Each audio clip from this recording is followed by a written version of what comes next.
Good morning. I am Harshita. SY BCom student ആണ്. ഞാൻ deal ചെയ്യാൻ പോകുന്ന ടോപ്പിക് ഇൻകം ടാക്സ്. ടാക്സ് എന്ന് പറയുന്ന രണ്ട് ടൈപ്പ് ഉണ്ട്. ഇൻഡയറക്റ്റ് ടാക്സും ഡയറക്റ്റ് ടാക്സും. GST ഒക്കെ വരുന്നത് ഇൻഡയറക്റ്റ് ടാക്സിലാണ്. പിന്നെ ഇൻകം ടാക്സ് വരുന്നത് ഡയറക്റ്റ് ടാക്സിലാണ്.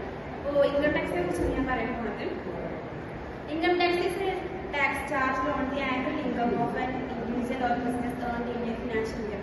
അതായത് ഓരോ ഫിനാൻഷ്യൽ ഇയറിനും ഇൻഡിവിജ്വൽസിനും ബിസിനസ്സിനും ഓരോ ഇൻകത്തിന് പുറത്ത് ചാർജ് ചെയ്യുന്ന ടാക്സിന് പറയുന്ന പേരാണ് ഇൻകം ടാക്സ്. ഈ ഇൻകം ടാക്സ് ആക്ട് നിലവിൽ വന്നത് 1961 പക്ഷേ അത് എഫക്റ്റ് ആയിട്ട് വന്നത് 1962 പിന്നെ ഈ tax payers are required to file a tax return. അതായത് ഈ ടാക്സ് പേ ചെയ്യുന്ന ആൾക്കാർ ITR ഫയലിംഗ് ചെയ്യാൻ റിക്വയർഡ് ആണ്. ആ ഒരു ITR ഫയലിംഗ് എന്ന് പറയുന്നത് ഡോക്യുമെന്റ് ആണ്. ഈ ടാക്സ് ഡിഡക്ഷൻ അവരുടെ ഇൻകം പിന്നെ ടാക്സ് ലയബിലിറ്റി ഒക്കെ കാണിക്കുന്ന ഡോക്യുമെന്റിനെ പറയുന്ന പേരാണ് tax return. 5 heads of income ആണുള്ളത്.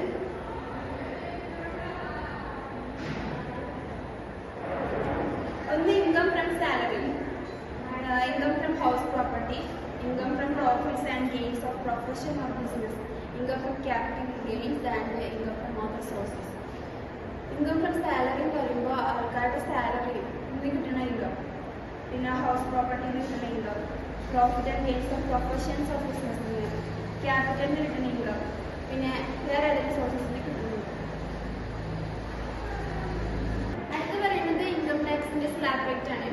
അത് ഓരോ വർഷവും മാറ്റം വരും. അപ്പോൾ ഇപ്രാവശ്യം 2024-25 മാറ്റം വന്ന ന്യൂ സ്ലാബാണ് ഇത്.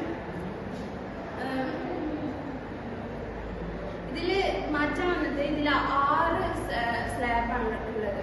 6 സ്ലാബ്. ഇതിന് മുന്നേ 11 സ്ലാബായിരുന്നു.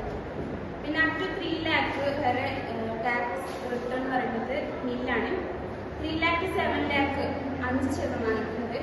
7 lakh to 10 lakh 10% ആണ്. 10 lakh to 12 lakh 50% ആണ്. 12 lakh to 15 lakh 20% ആണ്. പിന്നെ അതിൻ്റെ മുകൾക്ക് 50 lakh മുകൾക്ക് 30% ആണ്. അപ്പോൾ ഞാൻ പറഞ്ഞ topic income tax. Income tax എന്ന് പറഞ്ഞാൽ ഓരോ ഫിനാൻഷ്യൽ ഇയറിനും ഇൻഡിവിജ്വൽസിന്